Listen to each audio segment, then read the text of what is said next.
நம்முடைய கர்த்தரும் இரட்சகருமாகிய இயேசு கிறிஸ்துவின் இனிய நாமத்தினாலே உங்கள் யாவரையும் வாழ்த்துகிறேன். இன்றைய நாளில ஒரு எதிர்ச்சொல்ல பார்க்கலாங்க. காய்க்கு எதிர்ச்சொல் பழம். இங்கிலீஷ்ல அன்ரிப் fruit opposite rib fruit.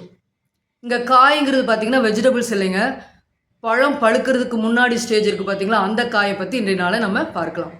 For example புளியங்காய், மாங்காய், எலுமிச்சங்காய், திராட்சைக்காய், வாழைக்காய், பலாக்காய் இப்படின்னு நிறைய காய்கள் பழம் ஆகிறதுக்கு முன்னாடி இருக்கிற ஸ்டேஜை பற்றி நம்ம இந்த நாளில் பார்க்குறோம். இதை பற்றி நம்ம சொல்லும் பொழுதே பார்த்திங்கன்னா பல்லு கூச ஆரம்பிச்சிடும், வாயில் எச்சில் ஊற ஆரம்பிச்சிடும். அந்த அளவுக்கு டேஸ்ட் இருக்கும். அறுசுவை உணவுன்னு சொல்லுவாங்க. அதாவது புளிப்பு, இனிப்பு, கார்ப்பு, துவர்ப்பு, உவர்ப்பு, கசப்பு அப்படின்னு சொல்லி. இதில் இந்த காய்களில் பார்த்திங்கன்னா புளிப்பாகவும் இருக்கும், இன்னொன்று துவர்ப்பாக இருக்கும், அதே போல் பார்த்திங்கன்னா இனிப்பாகவும் இருக்கும். இந்த மாதிரி காயிலும் இருக்கும், பழங்களும் இருக்கும். இப்படிப்பட்ட டேஸ்ட் உள்ள காய்களை நம்ம சாப்பிடும் பொழுது நம்ம உடலுக்கு ஆரோக்கியத்தை கொடுக்கறதா இருக்குது, சத்துக்களை கொடுக்கறதா இருக்குது. இதே தாங்க வேதாமத்துலேயும் வாசிக்கிறோம். இப்போ நான் மாங்காய் சாப்பிட்றேன்னு வச்சுக்கோங்களேன், எனக்கு தான் பல்லு கூசுமே தவிர என்னுடைய பையனுக்கு பல்லு கூசாது. ஆனால் வேதாமத்தில் ஒரு வசனம் சொல்லப்படுது. எரேமியா தீர்க்கதரிசியின் புத்தகம் 31ஆம் அதிகாரத்தில் 29வது வசனத்தில், பிதாக்கள் திராட்சை காய்களை தின்றார்கள், பிள்ளைகளின் பற்களோ கூசி போயின என்று சொல்லி பழமொழி சொல்லப்படுதுங்க.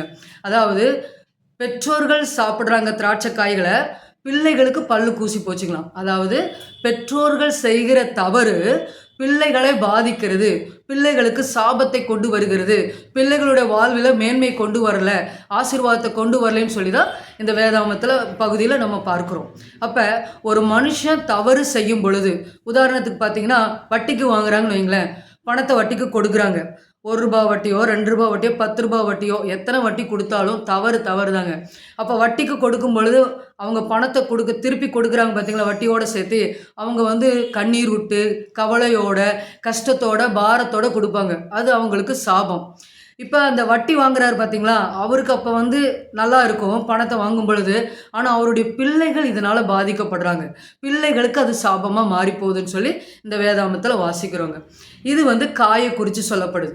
அடுத்தது காய்க்கு எதிர்ப்பது என்னங்க, பழம். இந்த பழத்துக்கு இன்னொன்று கூட சொல்லலாம், கனிகள்னு சொல்லலாம். ரிப் ஃப்ரூட், பழுத்த பழம்னு சொல்லலாம்.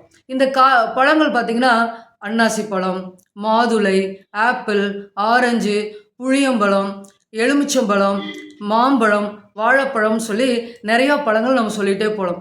இந்த பழங்கள் என்ன பண்ணுது நமக்கு அப்படின்னு பார்த்திங்கன்னா நிறைய ஆரோக்கியத்தை கொடுக்குது. ஏன்னா இது நார்ச்சத்து நிறைந்ததாக இருக்குது, நீர்ச்சத்து நிறைந்ததாக இருக்கிறதுனால உடலுக்கு ஆரோக்கியத்தை கொடுக்குது. நல்ல ஒரு புத்துணர்வு, ஃப்ரெஷ்னஸ் கொடுக்குது. ஒரு டயர்டாக இருக்கும்போதுன்னு வச்சுங்களேன், ஒரு ஃப்ரூட் ஜூஸ் குடிக்கும் பொழுது ஒரு புத்துணர்வை கொடுக்குது. அடுத்தது பார்த்திங்கன்னா விட்டமின் சி இந்த பழங்கள் இருக்கிறதுனால நம்ம உடல் ஆரோக்கியமாக இருக்குது. இப்படி நிறையா காரியங்களை சொல்லிக்கிட்டே போகலாம். நோய் வராமல் தடுக்குது சொல்லிட்டு போயிட்டே இருக்கலாம். இன்னும் ஆவிக்குரிய வாழ்வுலையும் பழங்கள் இருக்குங்க.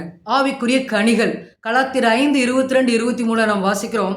அன்பு, சந்தோஷம், சமாதானம், நீடிய பொறுமை, தயவு, நற்குணம், விசுவாசம், சாந்தம், இச்சை அடக்கம் அப்படின்னு சொல்லி 9 கனிகளை குறித்து நம்ம பார்க்குறோம். இப்போ நம்முடைய வாழ்க்கையில் இந்த ஆவிக்குரிய கனிகள் நம்முடைய வாழ்க்கையில் இருக்கும் பொழுது நம்முடைய வாழ்வு ஆரோக்கியமாக இருக்கும், சமாதானமாக இருக்கும், சந்தோஷமாக இருக்கும், மற்றவர்களுக்கு முன்மாதிரியாக நம்ம வாழுவோம். இப்போ நம்ம ஆவிக்குரிய கனிகளால் நிரப்பப்பட்டு இருக்கும் பொழுது நம்ம ரோல் மாடலாக நம்ம பிள்ளைகளுக்கு இருப்போம். நம்ம அக்கம் பக்கத்தில் இருக்கிறவங்களுக்கு பார்த்திங்கன்னா சாட்சியாக வாழுவோம். சொந்த பந்தங்களுக்குள்ளே பார்த்திங்கன்னா ஒரு சாட்சியாக வாழ முடியும். அப்போ உங்களுடைய வாழ்வு, இந்த வீடியோவை பார்த்து கொண்டு இருக்கிற ஒரு நிமிஷம் நீங்கள் யோசிச்சு பாருங்கள். உங்களுடைய வாழ்வு எப்படி இருக்குது? பற்கள் கூசி போகிற அந்த காயோடைய தன்மையோடு இருக்கா, இல்லை உடலுக்கு ஆரோக்கியத்தை கொடுக்குற, சத்துக்களை கொடுக்குற, பழங்கள் நிறைந்த, ஆவிக்குரிய கனிகள் நிறைந்த வாழ்வாக இருக்கா அப்படின்னு சொல்லி ஒரு நிமிஷம் யோசிச்சு பார்த்து ஆண்டவருடைய சமூகத்தில் ஒப்பு கொடுக்கலாம். ஜெபம் செய்வோம். ஸ்தோத்திரிக்கிறோம் இயேசுவே, ஸ்தோத்திரம் ஸ்தோத்திரம், அல்லேலூயா. உங்களுக்கு நன்றி செலுத்துகிறப்பா. இந்த நாளில் கூட ஒரு எதிர்ச்சொலை பார்க்க கிருபை பாராட்டினீங்க, நன்றி. காய்க்கு எதிர்ச்சொல் பழங்கள் என்று சொல்லி பார்த்தோம் ஆண்டவரே. ஆமாண்டவரே, எங்களுடைய வாழ்வில் இருக்கிற தேவையில்லாத கெட்ட எண்ணங்களுடைய ஆண்டவரே கர்த்தரே உங்களுக்கு பிரியமில்லாத காரியங்கள் இருக்கும் பொழுது வாழ்வு ஆண்டவரே காயை போல எப்படி பல் கூசி போகிற அளவுக்கு கெட்டதாக இருக்குதப்பா. இயேசுவின் நாமத்தினாலே இந்த காய் போன்ற காரியங்கள் எல்லாம் எங்களை விட்டு அகற்றுங்கப்பா. கூசி போகிற வாழ்க்கை வேண்டாம் ஆண்டவரே. பற்கள் கூசி போகிற வாழ்க்கை வேண்டாம் ஆண்டவரே.